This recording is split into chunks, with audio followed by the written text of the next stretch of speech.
Bienvenidos. Hoy nos metemos en un tema, bueno, bastante complejo, ¿no? Con una pregunta que la verdad puede incomodar un poco. Casi una provocación. ¿Será que hay motivos para desconfiar de la gente que sufre? Fuerte empezar así. Sí, pero a ver, aclaremos algo importante desde ya. No es que queramos señalar a nadie ni acusar para nada. Claro. Es más bien una exploración sobre cómo el dolor, esa experiencia que todos conocemos, tan humana, puede influir en nuestras relaciones, en cómo vemos lo bueno y lo malo. En la moralidad, digamos. Exacto, en la moralidad. Y al final, en qué significa ser humano, ¿no? Y para guiarnos un poco en esto, vamos a charlar con las ideas de algunos pensadores, bueno, pensadores clave que se metieron con esta cuestión. Totalmente. El objetivo de este análisis es intentar entender esa tensión que seguro todos sentimos alguna vez. O sea, ¿el sufrimiento nos une o nos separa? ¿Es como un puente para conectar o a veces se vuelve una trampa, digamos, en cómo nos relacionamos? Sí, una trampa. Y es una reflexión, creo, muy de ahora, ¿no? Porque hoy en día el lenguaje del dolor de la víctima parece que está en todos lados, ¿viste? Sí, totalmente. Bueno, para empezar este camino, tenemos que tocar una fibra sensible, una advertencia potente que nos llega del siglo XIX. Friedrich Nietzsche. Ah, Nietzsche, siempre polémico. Sí. En la genealogía de la moral, allá por 1887, introduce un concepto que te sacude. La moral de los esclavos o de los débiles. Ya el nombre solo impacta, ¿no? Impacta, sí, sí. Pero la idea de Nietzsche es más compleja de lo que suena así de golpe. No es que diga que el sufrimiento no es real o que no es legítimo. Claro. Su advertencia va más por el lado de cómo ese sufrimiento puede transformarse o cómo puede ser usado. Él dice que cuando el dolor no se supera, y bueno, a veces es por limitaciones propias, otras por circunstancias que te aplastan y no te dejan avanzar, puede convertirse en una especie de poder al revés, un poder que nace de la debilidad. Hay una cita de él que lo dice muy bien, a ver si me acuerdo. El resentimiento del hombre noble, cuando aparece en él, se consuma y se agota en una reacción inmediata. El resentimiento del hombre del resentimiento, en cambio, acá está la clave, se convierte en una venganza diferida. Ok, paremos ahí un segundo. Venganza diferida. ¿Cómo funciona eso? O sea, ¿qué quiere decir que el resentimiento se vuelve venganza? Bueno, Nietzsche sugiere que la incapacidad de, digamos, superar activamente el dolor te puede llevar a invertir los valores. Invertir los valores. ¿Cómo? La persona o el grupo que sufre, en vez de luchar por salir de ahí, si es que puede, claro, empieza a encontrar valor en el propio sufrimiento. Se vuelve casi como una medalla, una virtud. Ah, ya veo. Yo sufro, entonces soy mejor moralmente. Algo así. Exacto, algo así. Y desde esa trinchera moral que está construida sobre la herida, ¿viste? Se empieza a juzgar a los demás, a los que no sufren igual, a los que Nietzsche llamaría fuertes o nobles. A los que viven la vida de otra manera, quizás. Claro, con más afirmación vital, diría él. Entonces, esa supuesta superioridad moral que viene del dolor esconde algo más. Y según Nietzsche, sí. Él sospecha que detrás de esa fachada de piedad, de rectitud moral, hay otras cosas, emociones menos nobles, digamos. ¿Cómo cuáles? Pues envidia. Envidia reprimida hacia los que no sufren igual. Un deseo como de nivelar para abajo, ¿entendés? De imponer sus propios valores, los que nacieron del dolor, como los únicos que valen. ¡Wow! Es una forma sutil de controlar, entonces. Claro, una venganza diferida. Porque no es un ataque directo, es un juicio, una condena moral. Esto se pone denso, ¿eh? Y Nietzsche no se quedaba solo en la teoría, ¿verdad? Él veía esto en la historia. Exacto. Su ejemplo más famoso, y el más polémico también, es su análisis del cristianismo primitivo. Lo llama una revuelta de los esclavos en la moral. Fuerte. Sí. Él sostiene que los grupos oprimidos en el Imperio Romano usaron su sufrimiento como bandera moral. Toda esa narrativa de bienaventurados los que sufren, los últimos serán los primeros. Para Nietzsche, eso fue darle la vuelta por completo a los valores de la aristocracia romana. Fuerza, poder, vitalidad. Y le dio un poder moral gigante a los que antes eran vistos como débiles. Entiendo. Aclaremos que no es un juicio sobre la fe en sí misma. No, para nada. Es sobre la dinámica psicológica y de poder que él creía ver ahí. Y si intentamos mirar con esos ojos, el presente, ¿encontraríamos algo parecido hoy? Pienso en, no sé, las redes sociales, el mundo digital. Es una pregunta súper válida. Y delicada, claro. Por un lado, compartir las vulnerabilidades online puede ser algo muy bueno, ¿no? Crear comunidad, ayudar a sanar, a veces es un acto de valentía. Sí, sin duda. Pero si le aplicamos la lente de Nietzsche, podríamos preguntarnos cuándo esa exposición del dolor deja de ser para conectar y se vuelve, bueno, una estrategia para juntar capital simbólico, likes de empatía, validación, o para señalar a otros, quizás. Claro. O cuando se usa ese estatus de víctima para atacar, para cancelar a otros, porque no muestran la sensibilidad correcta o porque tienen algún privilegio. Uf, la línea puede ser finísima, ¿no? Entre expresar un dolor real y quizás sin querer usarlo como un arma, como un reproche. Exactamente. Por eso, la advertencia de Nietzsche no es desconfía de todo el que sufre. Sería muy simplista. Claro, es más bien ojo a qué se hace con ese sufrimiento. Se vuelve una identidad fija, una excusa para no moverse, una herramienta para juzgar o controlar. Ahí es donde él ve el peligro del resentimiento. Bien, bien. Queda clara la advertencia de Nietzsche sobre ese sufrimiento que se estanca, que se vuelve resentimiento. Pero, frente a esta visión tan crítica, digamos, hay otra perspectiva filosófica casi opuesta, ¿no? Definitivamente. Y viene de otro peso pesado alemán, Arthur Schopenhauer. Ah, Schopenhauer. Sí. En su obra principal, El mundo como voluntad y representación, de 1818, Schopenhauer tiene una visión, bueno, radicalmente diferente. Para él, el sufrimiento no es un posible desvío moral. ¿Entonces qué es? Es la tela misma de la que está hecha la vida. La existencia. Wow, eso suena casi más oscuro que Nietzsche, ¿eh? La vida es, en esencia, sufrimiento. Para Schopenhauer, básicamente sí. Tiene esa metáfora famosa, ¿no? La vida oscila como un péndulo entre el dolor y el aburrimiento. ¡Terrible! Él creía que el sufrimiento no es un accidente, es la consecuencia inevitable de estar vivos, porque estamos impulsados por algo que él llamó la voluntad. ¿La voluntad? ¿Qué es eso? Una fuerza ciega, irracional, universal, que nos empuja a desear sin parar. Y como el deseo, por definición, nunca se satisface del todo, bueno, el resultado es tensión constante, frustración. ¿Sufrimiento? Entiendo. Si el sufrimiento es tan básico, tan inevitable, ¿qué nos queda? ¿Solo aguantar una vida dolorosa y ya? No es resignación pasiva lo que él propone. Hay una salida ética. Ajá. Y acá está el giro sorprendente de Schopenhauer. La clave es la compasión. La compasión, claro. Justamente porque el sufrimiento es universal, porque todos estamos como atrapados por esta voluntad que no se sacia nunca. Podemos reconocer nuestro propio dolor en el dolor del otro. Ah, cuando ves sufrir a otro ser, trascendés tu pequeño yo egoísta y sentís una conexión profunda. Esa capacidad de sentir el dolor ajeno como si fuera propio, eso es la compasión. Y para Schopenhauer, esa es la base de toda la moral. Llega a decir, la compasión es el fundamento de la moral. Ah, entonces es justo al revés que en Nietzsche. El sufrimiento que compartimos no nos corrompe o nos divide necesariamente. Exacto. Sino que puede ser la fuente misma de la unión, de la empatía, de la ética. Precisamente. La experiencia común del dolor, cuando la reconocemos y la sentimos, se vuelve un puente. Schopenhauer, que además estudió filosofías orientales, vio una conexión muy fuerte con el budismo. La primera noble verdad budista dice que la vida es dukkha, sufrimiento, insatisfacción. Reconocer que eso es universal es el primer paso para liberarse.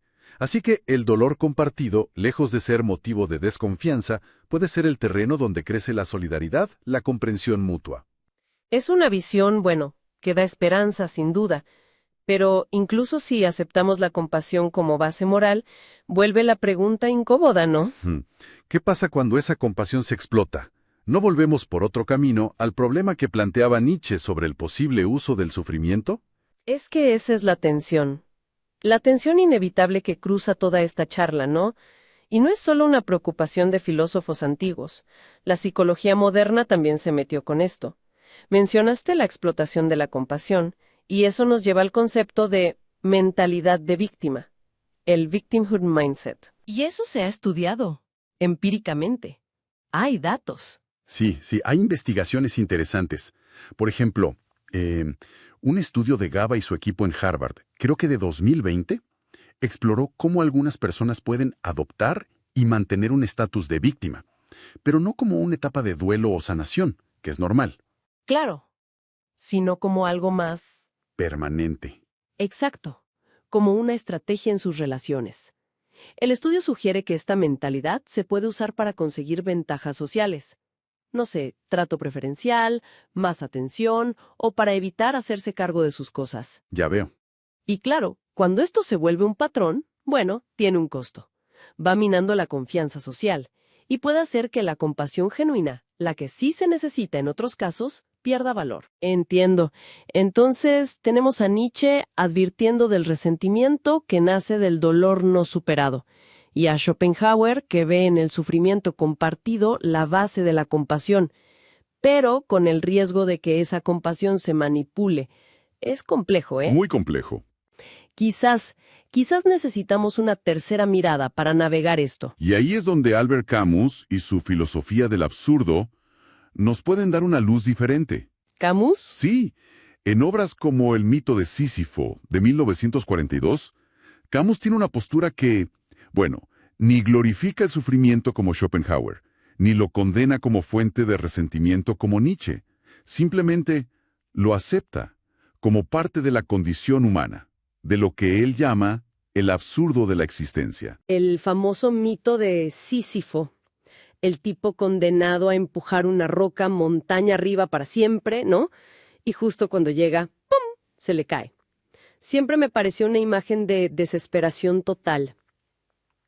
Para Camus, Sísifo es el héroe absurdo, el ejemplo perfecto. Su destino es la metáfora de la vida humana. Una lucha constante, repetitiva muchas veces, sin un propósito final garantizado desde afuera, digamos. Suena desesperante, ¿sí? Pero acá viene lo genial, la provocación de Camus. Termina su ensayo diciendo, hay que imaginarse a Sísifo feliz. Feliz, empujando esa roca sin fin. ¿Cómo puede ser? ¿No es una contradicción? Es que no es la felicidad de, no sé, del placer o del éxito fácil. La felicidad de Sísifo está en su conciencia y en su rebelión. Rebelión. Sí. Sísifo sabe que su tarea no tiene sentido en términos cósmicos. Lo sabe, pero elige abrazarla. Encuentra sentido y dignidad no en llegar a la cima, porque nunca llega, sino en el acto mismo de empujar, de resistir, de afirmar su humanidad frente a un destino que es indiferente. Ah, entiendo. La rebelión contra el absurdo no es negar el sufrimiento o la falta de sentido, es vivir a pesar de eso, con lucidez, con desafío. Es la libertad que encontrás en aceptar conscientemente tu propia condición. Entendido. Es una felicidad que viene de la actitud, de la resistencia interior. Entonces, si aplicamos esta idea a nuestra pregunta original, la de la desconfianza hacia quien sufre, ¿dónde la pondría Camus? Desde la lógica de Camus, la desconfianza no debería ir automáticamente hacia la persona que sufre.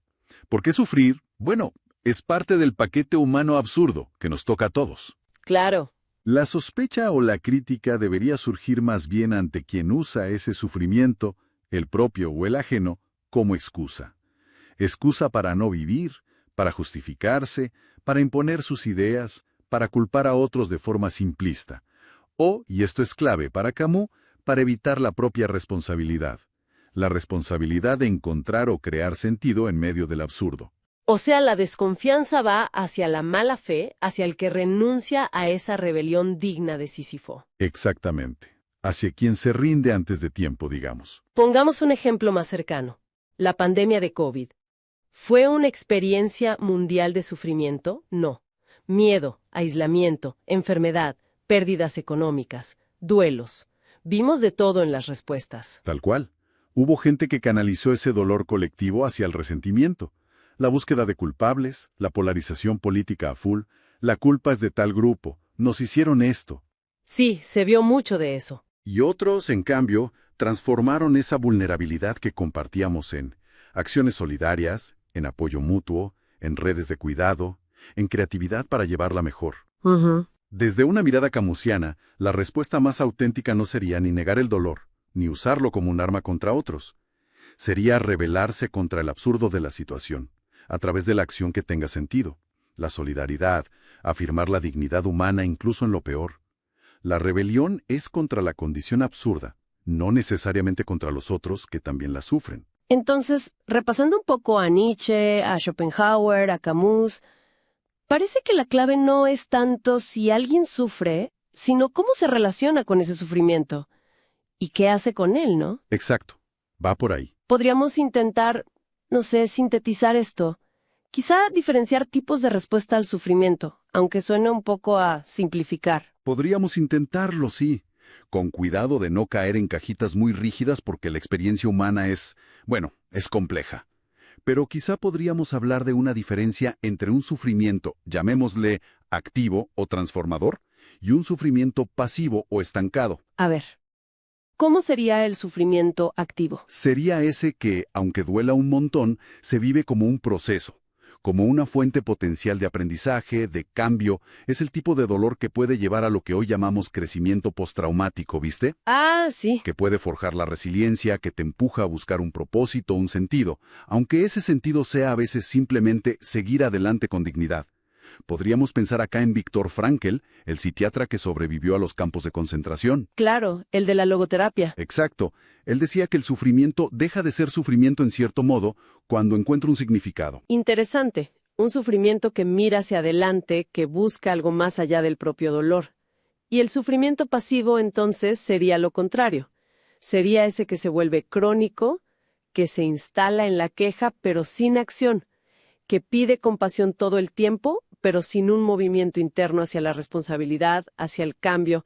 Es el que se convierte en una identidad fija. Yo soy mi sufrimiento. Como un refugio, pero que te atrapa.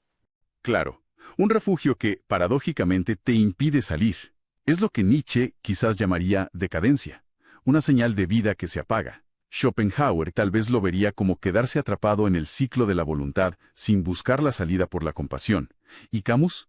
Camus lo vería como una renuncia a la rebelión absurda, ¿no? Exacto. Una forma de mala fe, de no asumir la libertad y la responsabilidad de crear sentido a pesar del dolor. Esta distinción entre sufrimiento activo como un motor y pasivo como una identidad. Me parece súper útil, la verdad. Y nos lleva, casi sin darnos cuenta, a mirarnos un poco para adentro, ¿no? Totalmente. Porque si el sufrimiento es tan universal como dicen Schopenhauer y Camus, la pregunta más importante quizás no sea cómo juzgamos el dolor de los demás, sino qué hacemos cada uno con el nuestro. Absolutamente. La reflexión final tiene que ser sí o sí introspectiva. ¿Cómo nos relacionamos con nuestras propias heridas? Con las frustraciones, los dolores. Los usamos a veces sin darnos cuenta como un arma para manipular, para culpar, para exigir. Nos escondemos detrás de ellos para no enfrentar los desafíos de la vida. O intentamos, y ojo, que no siempre es fácil, para nada, verlos como catalizadores, como maestros duros que nos pueden enseñar cosas sobre nosotros mismos, sobre la condición humana, y quizás empujarnos hacia más fortaleza, o más compasión, o más lucidez. Es un desafío gigante. Reconocer el propio dolor sin que te ahogue, sin convertirlo en una excusa para siempre y sin usarlo para lastimar a otros. Tal vez ahí está una forma profunda de ser auténtica, de fortaleza. Me viene a la mente esa frase tan linda de Camus, casi al final de uno de sus textos. ¿Cuál? En lo profundo del invierno finalmente aprendí que dentro de mí yacía un verano invencible. Uf, qué imagen, potentísima. Ese verano invencible no niega que existe el invierno, el frío, el sufrimiento. Para nada. Claro. Pero afirma que hay una reserva adentro, de calor, de luz, de resistencia. Y que se puede encontrar no a pesar de la oscuridad, sino justamente a través de ella. Y con esa imagen tan potente, dejamos picando una pregunta para la reflexión personal. ¿De qué manera el sufrimiento ha ido moldeando la propia vida? ¿Se lo ve más como un enemigo que hay que vencer? ¿O quizás como un compañero de viaje medio inesperado? Un maestro exigente que, tal vez, guarda lecciones valiosas en el camino, para entenderse mejor, ¿no? Y entender el mundo. La conversación, sin duda, podría seguir. Gracias por acompañarnos en este análisis.